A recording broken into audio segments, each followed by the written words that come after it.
본문에 들어가입시다.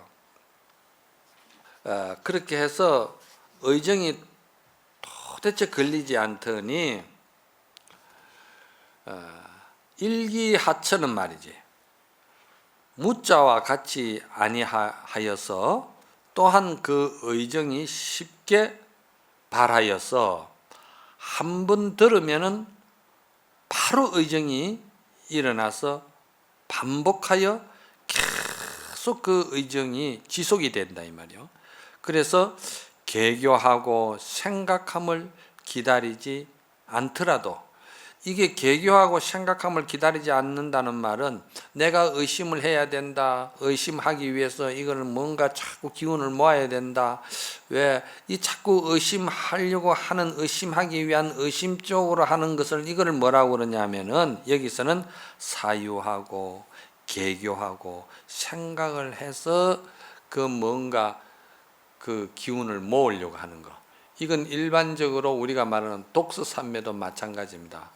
이 가나선 의정산매하고는 다른 거예요. 독서산매는 내가 독서산매를 한다 하면은요, 독서산매를 하는 그 가운데 독서의 그 뜻 길이 열려지가 있잖아요. 그 열려져 있는 뜻에 심취돼 가지고 뜻을 따라서 들어가잖아요. 그렇죠? 이게 일반 명상하고 가나선 하다고 다른 거예요. 이런 걸 잘 알으셔야 돼. 이게 정견에 들어가는 거예요, 이것도. 그래서 않더라도 점점 한 덩어리를 이루어서 곧 인위적으로 하는 마음이 없다 이 말이야. 지금 나오잖아요. 의심하기 위한 의심, 뭐 기운을 모으기 위한 기운, 몰입하기 위해서 몰입하고자 하는 그런 조작, 이런 것이 인위적인 것이 전혀 없다 이 말이에요. 없으며 이미 일부러 하려고 하는 마음이 없는지라 생각하는 바도 곧 잊었어.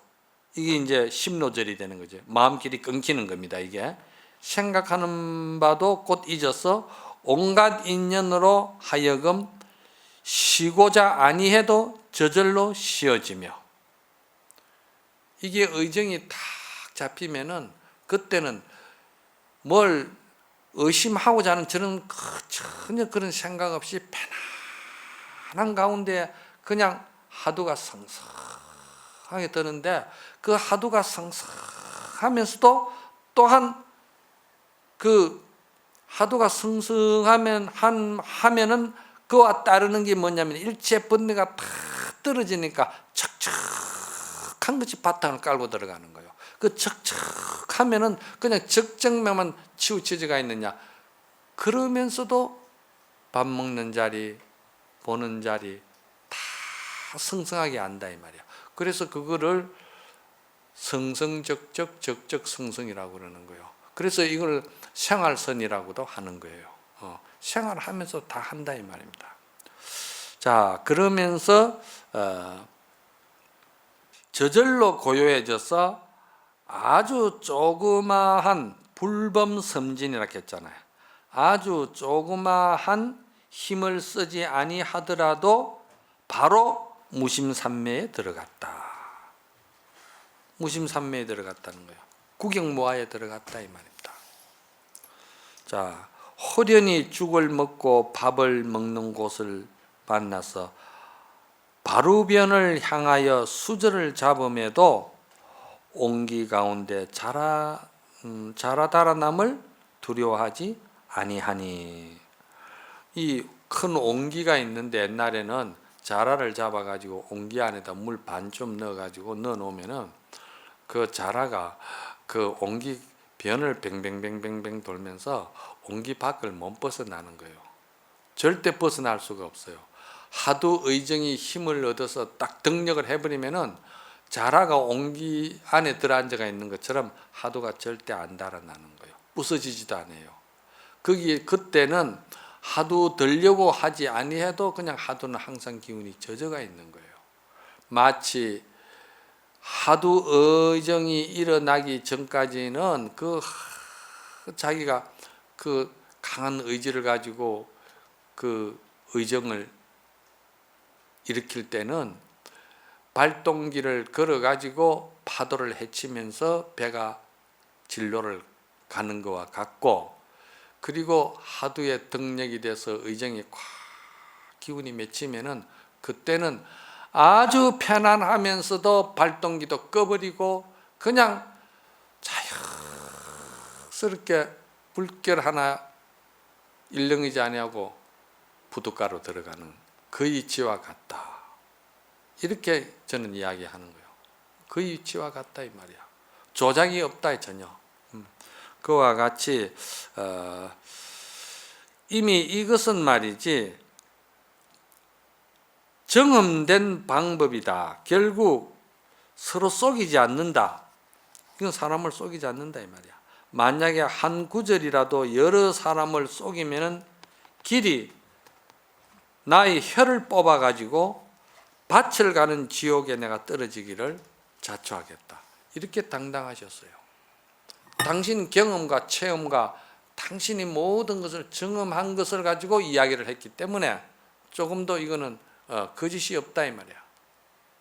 그래서 이 선녀가 모든 어록 가운데에 가나선을 가지고 이렇게 당신이 구체적으로 체험을 해가지고 법문을 하고 했기 때문에 깨달으셨기 때문에 선녀가 가나선의 교과서라고 지침서라고 그러는 거예요. 지금 반야를 배우는 보살이 이 일대산을 밝히고자 하여 산이 높고 물이 넓은 것을 꺼리지 않으며 일부러 와서 서봉을 보았거든. 거기다가 하물며 말이지 아울러 각자가 말이지 손가락을 태우고 향을 살라서 계율을 세우고 원을 발하여 또 거기다가 이를 갈고 이를 부득부득 갈고 어금니를 갈아서 있는 힘을 다하여 칠석 같은 의지를 갖춘 사람이 누구냐? 너희들 아니냐 이 말이요. 출가 너희들 아니냐? 출가 사문들이 아니냐 이 말이요. 우리 다 그랬잖아요. 어? 우리가 세속에서 뭔가가 각자가 전부 다 문제점이 있어가지고 그 문제 해결을 위해서 어떤 방법이든지 간에 다 그래서 출가한 거 아니에요. 출가해서 보니까 이 불문문중에 들어오니까 또 생명의 실상을 갖다가 바로 볼 수 있는 길이 있으니까 이거를 이제 알아서 우리가 자유인이 돼야 되겠다고. 그래서 여기서도 역시 서봉을 찾아와 가지고 손가락을 태우고 연비하는 사람도 많잖아요. 손가락 태우고 그리고 향을 살라서 부처님께 계율을 맹세하고 말이야. 다 우리 했잖아요. 계율을 맹세하고 초발심이 다 그랬어요. 그리고 이를 갈고 어금니를 아금고 그렇게 우리가 다 살아왔고 발심했고 그렇게 우리가 출발했는데 지금 왜 그러냐 이 말이야. 지금 왜 그러냐 이 말이야. 시간은 가고 세월은 자꾸 가고 어쩌자는 것이냐 이 말이야. 이게 고봉스님이 대중 앞에서 나는 3년 안에 해결하지 못하면은 대중 앞에서 내가 명을 끊겠다고 자기가 발표를 했거든요. 그래서 제가 첫 시간에 그걸 다 이야기했잖아요. 그 3년 만에 24살에 그 뭡니까? 지견이 열렸잖아요. 여기에 보면은 그런 말이 있잖아요. 육창일원이라는 그 말이 있어요. 그 육창일원이라는 말이 무슨 말이냐면은 불법이라는 것이 어려운 것이 아니다. 그럼 불법이 뭡니까? 그러니까 내가 쉽게 이야기해 줄게. 들어봐라. 그러면서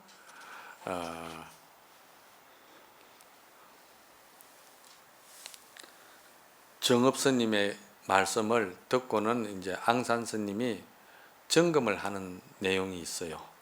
여기에 점검하는 내용이 있는데 그게 뭐냐면은 정업스님이 불법을 말씀을 하시는데 불법이라는 것이 그 6개의 문이 있는데 건물 속에 6개의 문이 있는데 그 6개의 문을 가진 건물 안에 원숭이 한 마리가 살고 있는데 원숭이가 동쪽에 가서 산사나 부르면은 중국에서는 원숭이를 산사이라 부르거든요. 산사나 부르면은 동쪽 문을 열고 머리를 딱 내다보고 대답을 하고 서쪽에 가서 산사나 그러면 서쪽 문을 열고 한다. 그럼 그게 누가 하는 짓이냐 그러니까 거기 마음이란 놈이 동쪽도 쓰고 서쪽도 쓰고 남쪽도 쓰고 다 쓴다는 거예요. 그 이치는 우리가 다 알잖아요.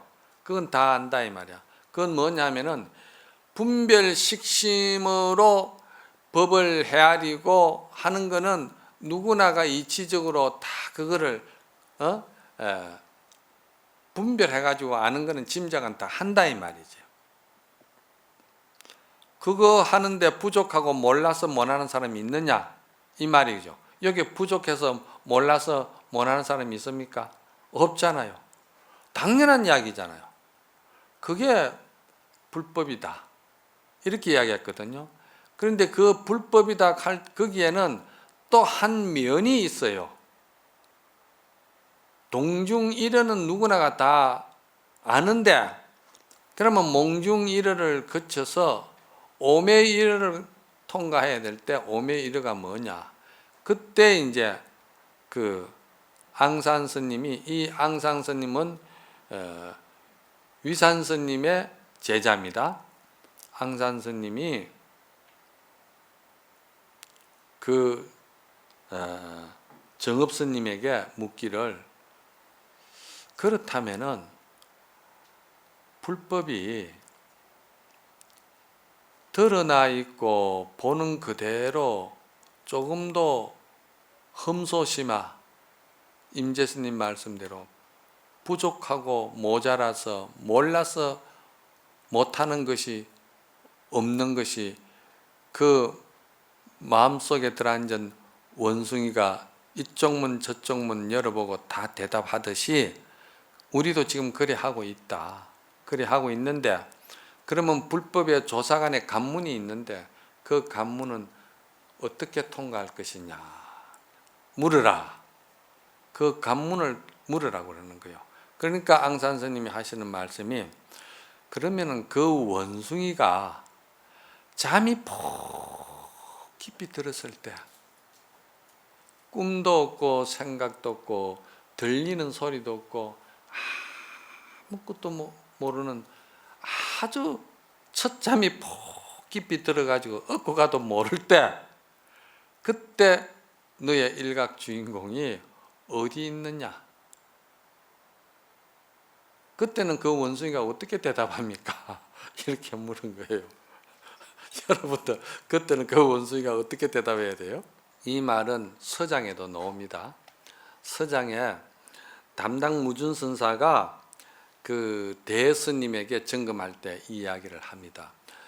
대여, 그대가 법을 쓰는 걸 보니까 참으로 말이지 염송도 잘하고 공안도 척척 다 드러내고 풀고 다 한다 이 말이야. 그리고 뭐 법을 쓰는데 조금도 거침없이 잘한다 이 말이야. 그래서 동중도 일여가 되고 몽중도 일여가 되고 다 그대가 된다. 부족한 것이 없다. 그런데 한 가지 사실은 그대가 나한테 속일 수가 없을 것이다.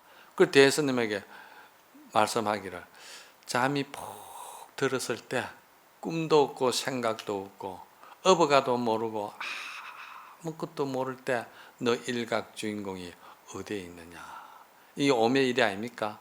이게 조사관을 이제 걸어 놓은 거예요. 그러니까 대스님이 서장에 뭐라고 하셨습니까? 저도 거짓을 할 수가 없습니다. 저도 거기에 대해서는 캄캄합니다. 알 수가 없습니다. 제가 고뇌합니다. 그렇게 했거든요. 그렇듯이 이 앙산 스님이 그걸 물은 거예요. 이거 뭐 어록이나 저런 어록 공부를 하시면 이게 이제 다 나와 있는 이야기인데 이건 뭐 이야기를 뭐 아무 상관은 없습니다. 상관은 없는데 이건 이제 괜히 흉내내고 이제 공부 안 하고 아르마리 식신 가지고 이제 자꾸 장난하고 그럴까봐 이게 이제 굉장히 조심해야 될 문제인데, 그러나 이게 뭡니까? 그렇다고 해서 우리가 법문에 자꾸 그렇게 막혀가지고 그러면 안 되죠. 그러니까 앙산 스님이 원숭이가 잠이 푹 들었을 때 산사나 부를 때 스님은 어떻게 하시겠습니까? 그러니까 정업 스님이 법상에 딱 앉아 계시다가 법상에서 내려옵니다.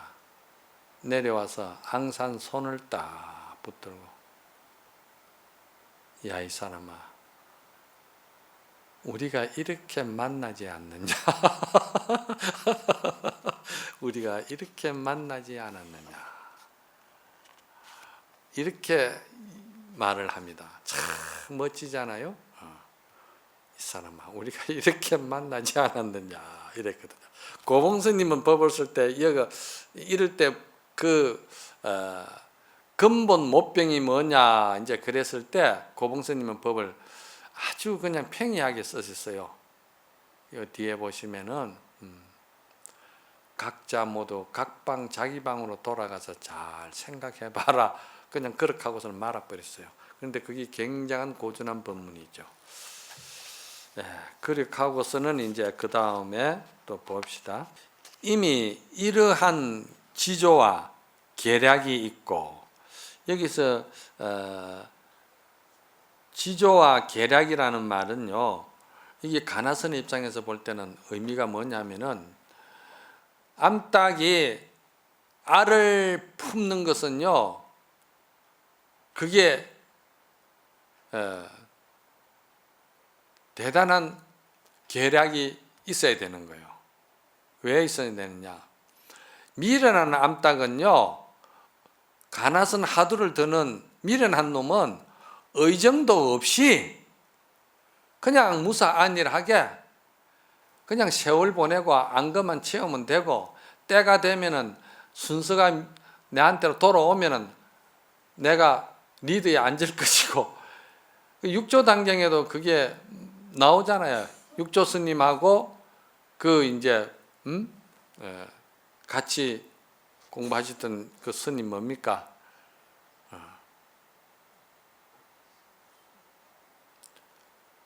이제 오도송을 가지고 서로 벽에 붙여놓고 이야기를 하지 않습니까? 신수 스님. 그런데 여기도 그런 거예요.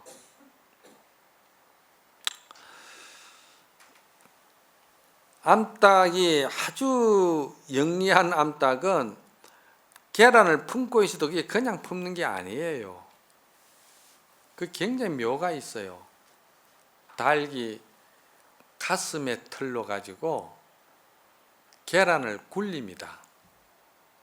미련한 닭은요, 그 유정을 살려내는 기운이 없는, 지혜가 없는 닭은 그냥 들락날락 하고 한 번 나가면 식어버리고 또 식은 다음에 올라와서 잠깐 앉았다가 그냥 품기만 하고 가고 그럽니다. 그러나 지조 있는, 계략 있는 암탉은 다 품으면서 먹이와 물 갈증 아니면 안 내려가요. 그 기운은, 따신 기운을 절대 식히지를 않아요. 그러면서 안으로 발로 가지고 자꾸 이렇게 계란을 굴려요. 그 따신 기운이 고루고루 가게끔. 날짐승도 그렇다 이 말이에요. 그걸 이제 계략 지조라고 그럽니다. 지조와 계략이 있고, 이와 같은 지견이 있을진대는 간절히 자기의 초심을 버리지 말아야 하며, 간절히 우리가 초발심 때 그 초발심의 원가, 초발심의 신심과 초발심의 원력을, 그 착한 마음을 버리지 말아라 이 말이야. 그런데 지금 다 우리가 그걸 버리고 그냥 또다시 세상에 쓰다 냄새나고 구역질나고 쓰도 못하는 세상의 찌끄러기들을 주워와 가지고 우리 절집에서 그걸 방법을 쓰고 있거든. 잘못된 것을 쓰고 있다 이 말이야. 이거 대단히 문제가 많은 거야. 우리 절집에는 정말 그런 그 세속법을 가지고 세속을 어떻게 능가할 수 있습니까? 세속을 초월할 수 있는, 정말해서 양변을 살릴 수 있는 중도 정견의 지혜가 있을 때 양변에 빠져 있는 중생을 건질 수가 있고 제도할 수가 있지. 그렇잖아요? 초발심을 버리지 말며, 구체적으로 놓습니다. 부모가 너를 놓아서 출가시킨 마음을 저버리지 말아라. 저는 부모가 원해서 출가를 했어요.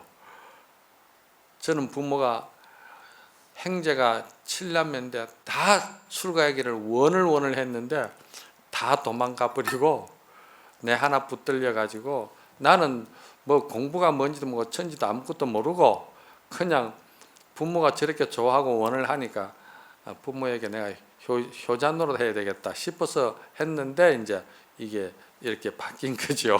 그런데 부모 허락 안 받고 온 사람들 많잖아. 부모 허락 안 받고 올 때는 얼마나 모진 생각을 가지고, 얼마나 세상에 내가 한 세상 안 난 셈 치고 살아야 되겠다고 결혼한 발언을 해가지고 도는 사람들이잖아. 그런데 지금 현주소가 어떻게 되는 거예요? 현주소가 우리 생각해 봐야 되는 거예요.